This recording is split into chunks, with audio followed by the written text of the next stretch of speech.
मेरा परदेस बना, मेरा दिल भी वो मेरी जान भी वो। एक देश मेरा परदेस बना, मेरा दिल भी वो मेरी जान भी वो। मैं बसता रहूं जिस दुनिया में, सीने में पाकिस्तान ही हो, सीने में पाकिस्तान ही हो। अस्सलाम वालेकुम दोस्तों,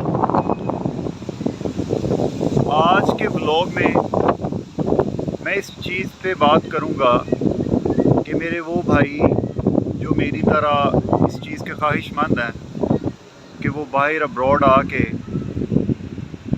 इधर वो स्टूडेंट वीज़ा पे आना चाहते हैं या कि वो विज़िट वीज़ा पे आना चाहते हैं, या कि पाकिस्तान का जो फेवरेट काम है हमारे जैसे देसियों का जुगाड़ी काम, उस पे आना चाहते हैं।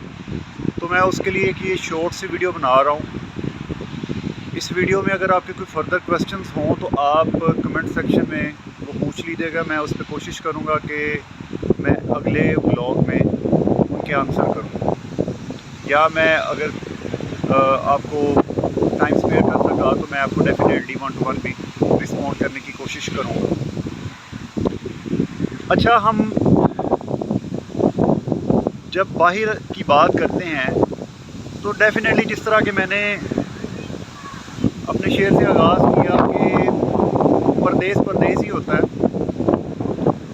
मतलब आप जब भी आप इधर के किसी एक शहर से दूसरे शहर भी जाते हैं, जिस तरह के हमारे बलूचिस्तान के भाई और गिलगित बल्तिस्तान के लोग जो हैं वो हमारे पंजाब में आके फैक्ट्री एरियाज़ में काम करते हैं, तो डेफिनेटली जब वो 6-6 माह बाद 7 साल बाद जाते हैं अपने घरों को वापस और रोज़ी रोटी के लिए वो आए होते हैं, तो वो भी परदेसी होता है। लेकिन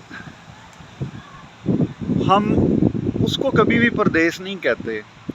उसकी रीज़न क्या है? उसकी रीज़न ये है कि बेसिकली हमारी प्रायोरिटीज़ जो हैं वो एक डेवलप्ड स्टेट में शिफ्ट होने की, उसके लाइफस्टाइल को अडॉप्ट करने की हैं, लेकिन हम लोग उसके लिए एफ़र्ट भी नहीं करना चाहते।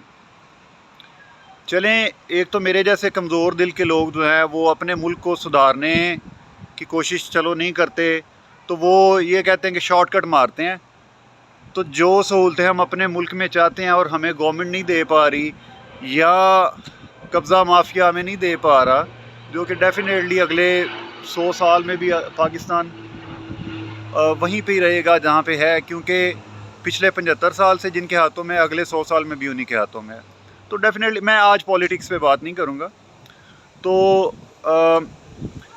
पहला जो ऑप्शन है जिससे कि मैं प्रेफर करता हूँ, अच्छा, मैं इस ऑप्शन को बताने से पहले ना एक चीज़ मैं आपको और बता दूँ कि मैंने ये ऑब्ज़र्व किया है कि जब मैं भी पाकिस्तान था, मैं आना चाहता था, तो मैं जब किसी के साथ इस टॉपिक पे बात करता था ना, जो मेरे कुछ दोस्त थे बाहर या मेरे कुछ रिलेटिव्स थे, तो उनसे जब बात होती थी ना तो वो हमेशा बाहर के कीड़े निकालते होते थे कि भाई बाहर बहुत टफ ज़िंदगी है, ये दूर के ढोल सुहाने हैं, और यहाँ पे बड़ा मुश्किल लिविंग स्टाइल है, और ये है और वो है, तो बिल्कुल ना आना। मैं मशवरा दूंगा कि आप यहाँ पे जो आपने पैसे लगा के आने हैं उससे बेहतर है कि आप उन्हीं पैसों से पाकिस्तान में कोई काम कर लो।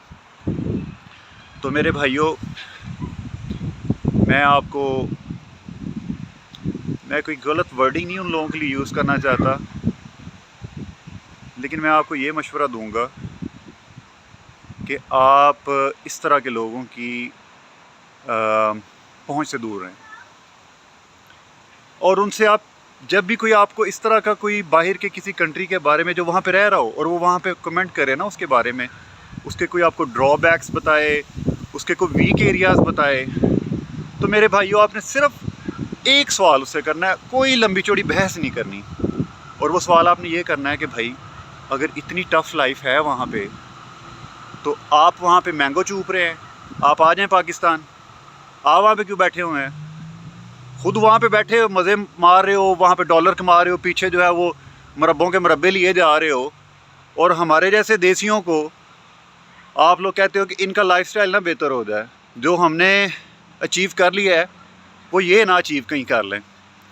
तो भाइयों आपने इस चीज़ को ज़हन में रखना है। अब हम आते हैं अपने टॉपिक की तरफ। टॉपिक ये है कि मेरे ख़्याल में, मेरा पर्सनल ओपिनियन है कि जब भी आप बाहर का सोचें तो कोशिश करें कि आप स्टडी वीज़ा पे जो है वो आने की कोशिश करें। उसकी रीज़न क्या है? एक तो ये मैं कहूँगा कि आप कोशिश करें कि स्टडी वीज़ा पे भी अगर आना है तो FA या FSC यानी कि इंटर के फ़ौरन बाद आएँ।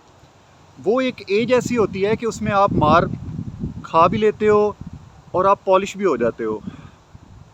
बनिस्बत कि आप 25-30 साल की एज में आते हो तो आप के अंदर वो एनर्जी और वो पोटेंशियल नहीं होता, और मोस्टली लोगों की शादी भी हो चुकी होती है।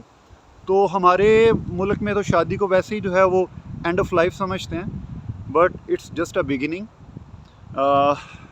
ये हमारा सिर्फ वहाँ का कल्चर है। यहाँ पे आप गोरों को देखें तो ये 50 साल की एज में तो सिर्फ ये सोच रहे होते हैं कि अब मुझे शादी कर लेनी चाहिए या अभी मज़ीद कोई 2-4 साल मुझे वेट कर लेना चाहिए। और हम लोग तो वहाँ पे जो है वो 50 साल जैसे ही हमारे माँ बाप क्रॉस करते हैं या कोई बंदा क्रॉस करता है तो उसके लिए कब्रों के हम लोग जो हैं वो मॉडल्स जो हैं वो सिलेक्ट करना शुरू हो जाते हैं और जगह ढूंढना शुरू हो जाते हैं। एनी हाउ, पहला ऑप्शन है स्टडी वीज़ा, आप, और वो भी इंटर के बाद।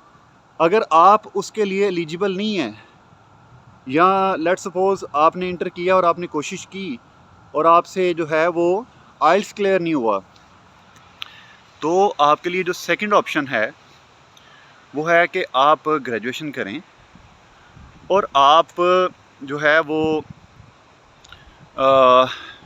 इमिग्रेशन के लिए जो है वो फ़ाइल करें। ये एक सेकंड ऑप्शन है। इसमें ये होता है कि आपको टाइम थोड़ा ज़्यादा लग जाता है पॉइंट स्कोर करने में, लेकिन ये है कि अल्टीमेटली आपको अपने पसंदीदा मुल्क में आप आ जाते हैं। और थर्ड, जिसको सुनने के लिए मेरे पंजाबी और जुगाड़ी भाई जो हैं वो वेट कर रहे होंगे, और वो है जनाब कि जुगाड़ी प्रोग्राम क्या है, जुगाड़ी तरीका क्या है कि जिसमें कोई मैट्रिक पास या कोई अनपढ़ बंदा वो आ सके। जिस तरह के वो लोग यहाँ पे अरब ममालिक में ट्रैवल करते हैं लेबर वीज़ा पे, वर्क वीज़ा पे, इंडिपेंडेंट वीज़ा पे, विज़िट वीज़ा पे इवन, तो उसका क्या प्रोग्राम है। तो मेरे भाइयों, आपने डिसहार्ट नहीं होना, उसका भी ऑप्शन है, लेकिन मैं उस ऑप्शन को प्रायोरिटाइज़ नहीं करता। लेकिन जिसके पास कोई ऑप्शन ही ना हो तो फिर मैं उसको वो ऑप्शन बता भी देता होता हूँ, और वो ऑप्शन आ जाके आपके पास सिर्फ विज़िट का है। और फिर विज़िट का जब आपने प्लान करना है ना, तो फिर मेरे जैसे जो देहाती भाई हैं वो अपने फिर 2 एकड़ जो है ना वो एक साइड पे रख दें फिर उसके लिए। और मैं उन 2 एकड़ की बात कर रहा हूँ जिनकी वर्थ जो है वो 80 लाख से 1 करोड़ पे हो। क्यों मैं इस तरह कह रहा हूँ, ये मैं वैसे सेफ़ एंड के लिए कह रहा हूँ, इससे कम में भी आप आ सकते हैं, लेकिन ये मैं इसलिए एक्स्ट्रा कह रहा हूँ ताकि आप एक मेंटली प्रिपेयर हों।